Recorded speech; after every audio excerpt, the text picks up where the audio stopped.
Picture this. A cricket ground in Victorian England, 1873. A batsman is clean bowled, the stumps are shattered, the bail is on the ground, the crowd has already started clapping. And then calmly, the batsman picks up the bail, places it back on the stumps, turns to the umpire, and says, "They came to watch me bat, not you umpire." He wasn't joking. And somehow, incredibly, he got away with it. That man had a beard like a biblical prophet, the physique of a heavyweight boxer, and a batting average that would make modern superstars blush. He was a doctor by profession, a cheat by reputation, and quite possibly the single most important human being in the entire history of cricket.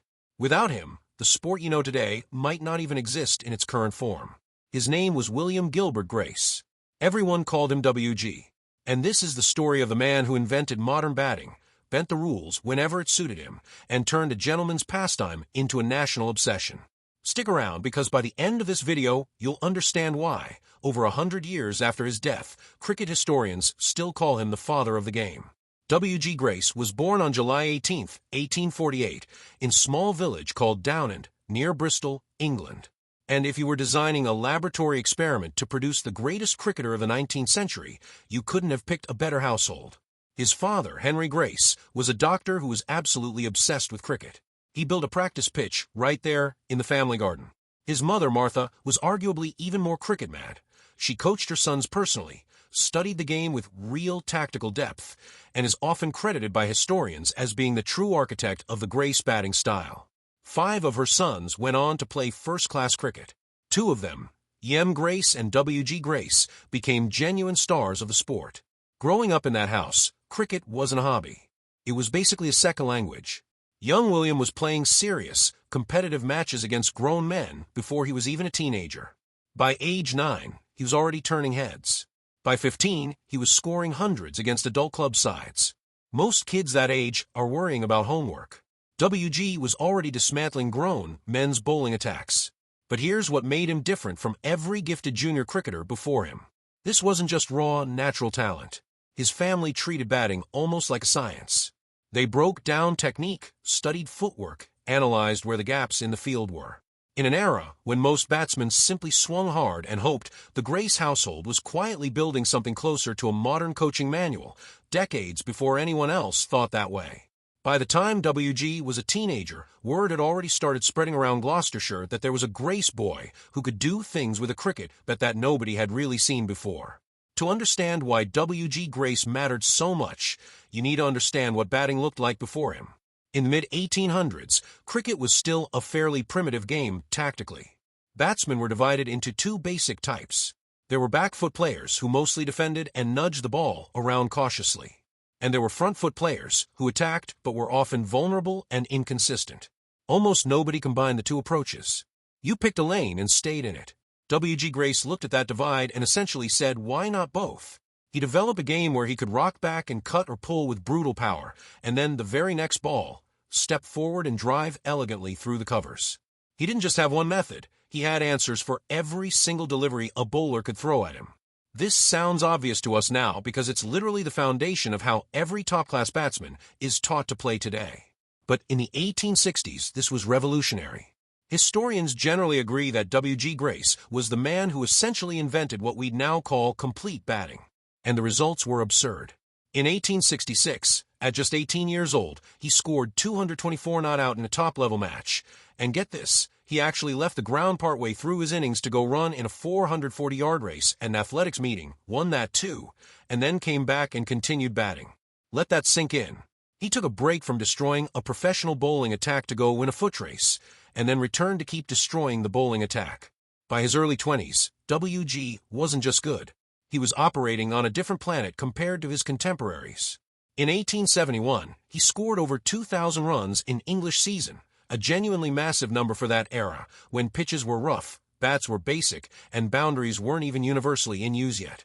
He was scoring centuries with such regularity that spectators started showing up specifically hoping to watch him bat, not to watch a particular team. This is the part that's easy to underestimate today. Before W.G. Grace, cricket was popular in England, sure, but it was a regional, gentlemanly affair. Grace turned it into must-see entertainment. He was arguably English sport's first true mass-market celebrity, decades before football took off as the national game. Let's talk numbers for a moment because this is where W.G. Grace's story stops sounding like history and starts sounding like fiction. Across a first-class career that stretched an almost unbelievable 44 seasons, Grace scored over 54,000 runs. He hit 126 centuries. He also took over 2,800 wickets and held more than 800 catches, meaning he wasn't just the best batsman of his generation. He was a genuine all-rounder who could turn a match with the ball or in the field too.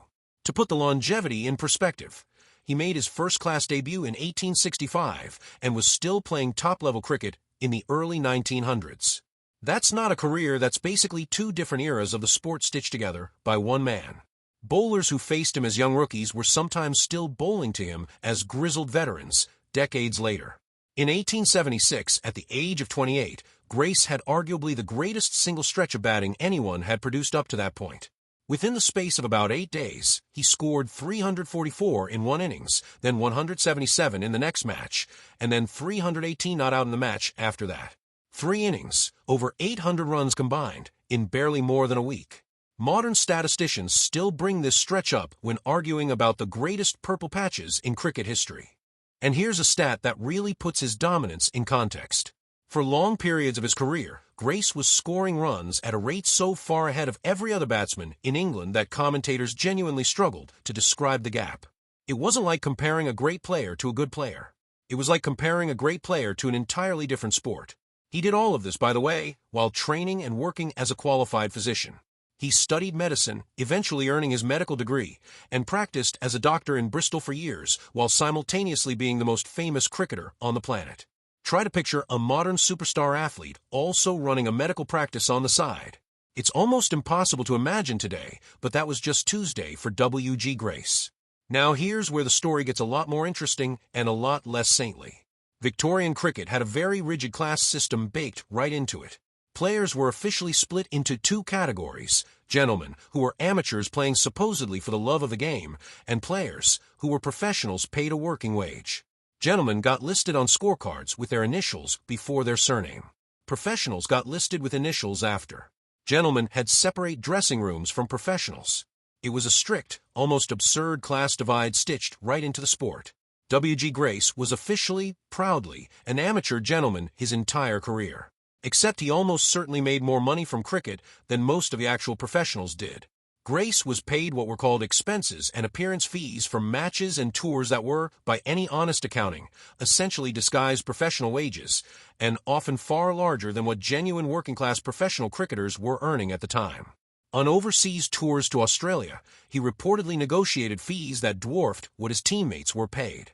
He effectively became cricket's first real commercial superstar while publicly maintaining the fiction that he was just a gentleman amateur playing for fun. This wasn't exactly a secret either.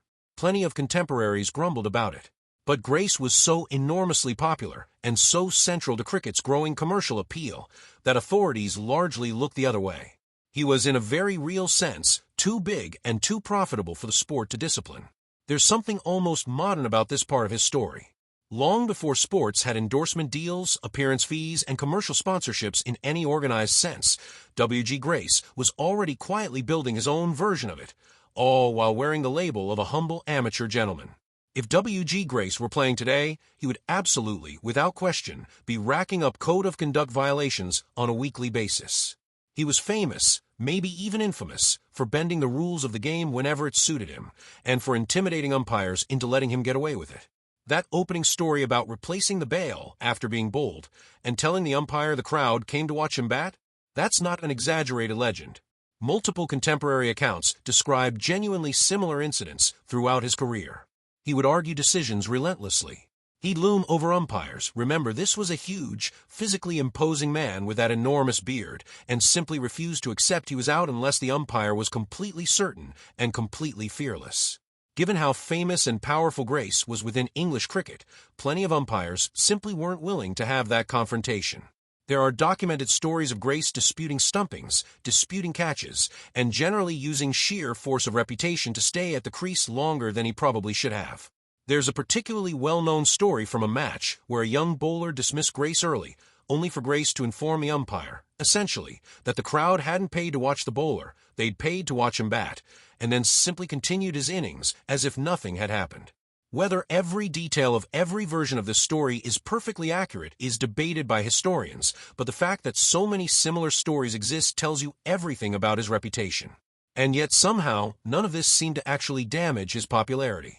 If anything, it added to his legend. Crowds found his stubbornness and his larger-than-life personality entertaining rather than infuriating.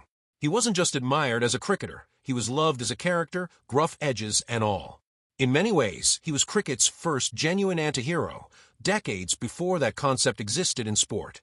Here's the part of the story that really justifies calling him the father of modern cricket rather than just a great player. Before Grace, cricket in England was popular but relatively low-key outside a fairly narrow social circle. By the peak of his career, in the 1870s and 1880s, Grace had transformed the sport into genuine mass entertainment. Newspapers covered his innings blow by blow.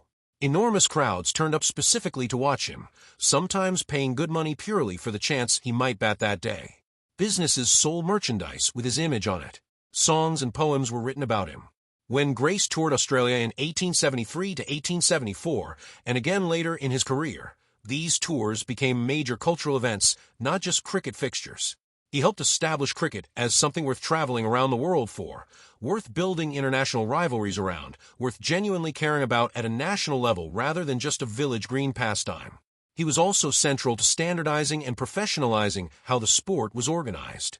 His influence stretched into how county cricket structured itself, how the laws of the game were interpreted and enforced, and how seriously the sport was taken as a genuine national institution.